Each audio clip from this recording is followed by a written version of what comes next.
कृष्णा। तो आप सभी माताओं का श्रीमद् भागवतम कक्षा में बहुत बहुत स्वागत है। तो थोड़ा सा प्रयास कर रही हूँ भागवतम रीड करने का। ओम नमो भगवते वासुदेवाय। ओम नमो भगवते वासुदेवाय। ओम नमो भगवते वासुदेवाय। ग्रंथराज श्रीमद् भागवतम महापुराण की जय। जगत गुरु श्री प्रभुपाद की जय। ओम अज्ञानतिमिरान्धस्य ज्ञानाञ्जन शलाकया चक्षुरुन्मीलितं येन तस्मै श्री गुरुवे नमः। वाञ्छाकल्पतरुभ्यश्च कृपा सिन्धुभ्यैव च पतितानां पावनेभ्यो वैष्णवेभ्यो नमो नमः। जय श्री कृष्ण चैतन्य प्रभु नित्यानंद श्री अद्वैत गदाधर श्रीवासादि गौर भक्त वृंद। हरे कृष्णा कृष्ण कृष्ण हरे हरे, हरे राम राम राम हरे हरे। नमो विष्णुपादाय कृष्णपृष्ठाय भूतले श्रीमते भक्तिवेदांत स्वामिनिति नामिने। नमस्ते सारस्वती गौरवाणी प्रचारिणे निर्विशेष शून्यवादी पाश्चात्य देश तारिणे। नमो विष्णुपदाय कृष्णपृष्ठाय भूतले श्रीमते गोपाल कृष्ण गोस्वामिनिति नामिने। प्रभुपादस्य साहित्ये में प्रकाशयति च प्रचारं कृत्वा मनसा। हरे कृष्णा। तो जैसा कि हमारा स्कंद 8 चल ही रहा था ऑलरेडी, तो स्कंद 8 का अध्याय 6 और हमने श्लोक नंबर 12 तक किया था, जिसमें श्री प्रभुपाद जी हरि नाम की महिमा के बारे में वर्णन कर रहे थे। हरे नाम एव केवलम कलु नास्ते नास्ते नास्ते गतिर अन्यथा। कि कलयुग में जो है, कलयुग जो है किस प्रकार का युग है? कल है और कपट का युग। तो इस युग में हरि का नाम और केवल हरि का नाम ही जो है एकमात्र जो साधन है। इसके अलावा कोई उपाय नहीं है। कलयुग के प्रभाव से छूटने का कोई उपाय नहीं है और कोई उपाय नहीं है। तो आज हम जो है श्लोक नंबर 13 से करेंगे। तम त्वाम वयम नाथ सम्मोज्जिहानम सरोजनाभ अतिचिर इप्सितार्थम दृष्ट्वा गताः निवृत्तामाथ सर्वे गजहादवर्तः इव गांगमभ। जंगल की अग्नि से पीड़ित हाथी गंगा जल प्राप्त होने पर अत्यंत प्रसन्न होते हैं। इसलिए हे कमलनाभ प्रभु, चूंकि आप हमारे समक्ष अब प्रकट हुए हैं, अतएव हम दिव्य सुख का अनुभव कर रहे हैं। हमें आपके दर्शन की दीर्घ काल से आकांक्षा थी, अतएव आपका दर्शन पाकर हमने अपने जीवन के चरम लक्ष्य को पा लिया है। तात्पर्य: भगवत भक्त भगवान का साक्षात दर्शन पाने के लिए सदैव अत्यंत उत्सुक रहते हैं, किंतु वे कभी भी यह मांग पेश नहीं करते कि भगवान उनके समक्ष आए, क्योंकि भक्त ऐसी मांग को भक्ति के विरुद्ध मानता है। श्री चैतन्य महाप्रभु ने शिक्षाष्टकम में यही पाठ सिखाया है, अदर्शनाम अर्हताम करोतु मां। जिस प्रकार के से कि चैतन्य शिक्षाष्टकम का 8th वर्स है ना, आशनिश्चेवा पाद्रताम पिनष्टुमाम अदर्शनाम अर्हताम करोतु वा यथा तथा वा विदधातु लंपटो मत्प्राणनाथस्तु स एव न परा।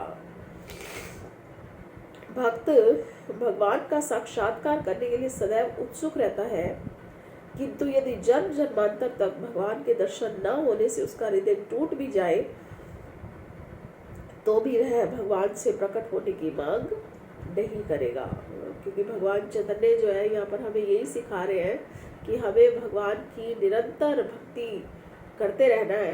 अहेतु की भक्ति की जो विशेषताएं हैं, भक्ति अहेतु की होनी चाहिए और अप्रतिहता, कि कोई जो है भक्ति के अंदर ब्रेक ना आए। भले ही भगवान हमें दर्शन दे, या दर्शन न दे। तो जिस प्रकार से भी भगवान की इच्छा हो, भगवान सभी प्रकार से व्यवहार करने के लिए स्वतंत्र है। और वास्तव में आप ये देखिए कि ये सुखी रहने का तरीका भी है। अगर हम हमेशा भगवान से डिमांडिंग नेचर करते रहेंगे कि भगवान आप हमें दर्शन नहीं दे रहे या आपने हमारी इच्छाएं पूरी नहीं की, तो हम निरंतर भक्ति नहीं कर सकते भगवान की। अतएव इस श्लोक में अति चिर इप्सित अर्थम शब्द आया है, जिसका अर्थ है कि भक्त भगवान का दर्शन पाने के लिए दीर्घ समय से आकांक्षा करता रहता है। यदि भगवान स्वेच्छा से भक्त के समक्ष प्रकट होते हैं तो वह अत्यंत सुख का अनुभव करता है, जिस प्रकार ध्रुव महाराज ने भगवान का प्रत्यक्ष दर्शन पाने पर किया था। जब ध्रुव महाराज ने भगवान को देखा तो उन्हें कोई वर मांगने की इच्छा नहीं हुई। वे भगवान को देखकर ही इतने तुष्ट हो गए थे कि उन्होंने भगवान से कोई वर मांगना नहीं चाहा। स्वामी कृतार्थो अस्मि वरम न याचे। शुद्ध भक्त चाहे भगवान का दर्शन कर सके या नहीं, वह सदैव इस आशा से भगवान की सेवा भक्ति करता है कि कभी न कभी वे उस पर प्रसन्न होकर प्रकट होंगे, जिससे उसे उनका साक्षात दर्शन हो सकेगा ना। ध्रुव महाराज के सामने जब भगवान आ जाते हैं तो ध्रुव महाराज के हृदय की जितनी भी इच्छाएं होती है कि मुझे पूरा पृथ्वी का साम्राज्य चाहिए, मुझे बहुत सारा धन ऐश्वर्य चाहिए, तो सब कुछ जाता रहा। और ध्रुव महाराज की सिर्फ एकमात्र यही इच्छा थी कि भगवान उनके सामने से ना जाए। तो ये शुद्ध भक्त की निशानी है एक, कि वो भगवान के सिवा कुछ भी नहीं चाहता। सत्वं विधत्स्व अखिल लोकपाला वयाव्यतर्थः त्वपादमूला समागताः ते बह्यान्तात्मना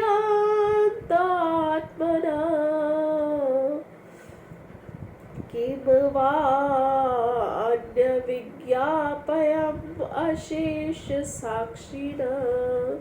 हे भगवान, हम विभिन्न देवता, आगे अब देवता जो है वो भगवान से प्रार्थना कर रहे हैं कि हे भगवान, हम विभिन्न देवता इस ब्रह्मांड के निदेशक आपके चरण कमलों के निकट आए हैं। जिस प्रयोजन से हम आए हैं, कृपया उसे पूरा करें। आप भीतर तथा बाहर से हर वस्तु के साक्षी हैं। भगवान भगवद गीता में कहते हैं ना, सर्वस्य च हृदि सन्निविष्टो मता स्मृति ज्ञानम उपहानम च। आप भीतर से तथा बाहर से हर वस्तु के साक्षी है। और भगवान ये भी भगवद गीता में बताते हैं, मया दक्षिण प्रकृति सूयते सा चराचरम। आपसे कुछ भी अज्ञात नहीं है, अतएव आपको किसी बात के लिए पुनः सूचित करना व्यर्थ है। तात्पर्य, भगवद गीता 13.3 में कहा गया है, क्षेत्रज्ञ च अपि माम विद्धि सर्व क्षेत्रेषु भारत। जीवात्माएं अपने अपने शरीर के स्वामी हैं, किंतु भगवान सभी शरीरों के स्वामी हैं। चूंकि वे हर एक के शरीर के साक्षी हैं, अतः उनसे कुछ भी छिपा नहीं है। वे जानते हैं कि हमें क्या करना है। अतएव हमारा कर्तव्य है कि गुरु के निर्देशन में निष्ठापूर्वक भक्ति करें। भक्ति करने के लिए हमें जो भी चाहिए उसकी पूर्ति कृपा पूर्वक कृष्ण करेंगे ना। एक भक्त को जो है किसी प्रकार की चिंता नहीं करनी चाहिए कि जो है भगवान मेरी डेली का जो मेरा ध्यान रखेंगे कि नहीं रखेंगे, मेरे परिवार का ध्यान रखेंगे कि नहीं रखेंगे। अगर भक्त के जीवन में कुछ, मान लीजिए कुछ समस्याएं भी आ रही है ना, तो उसका कारण भगवान नहीं है ना, कुछ पूर्व जन्मों के कर्मों के कारण या किसी भी प्रकार से परिस्थितिवश जो है जो समस्याएं आ रही है, तो भक्त कभी भी निराश नहीं होता। हमेशा जो है भगवान पर आश्रित रहता है, विश्वास रखता है और भक्ति करने में आतुर रहता है। भक्ति करने के लिए हमें जो भी चाहिए उसकी पूर्ति कृपा पूर्वक कृष्ण करेंगे। कृष्ण भावनामृत आंदोलन में हमें कृष्ण तथा गुरु के आदेशों को पूरा करना होता है, तब हमारी सारी आवश्यकताएं हमारे न मांगने पर भी कृष्ण द्वारा पूरी हो जाएगी। ग्रंथराज श्रीमद् भागवतम की जय, जगत गुरु श्री प्रभुपाद की जय, समस्त भक्तवृंद की जय। हरे कृष्ण। प्रणाम सभी।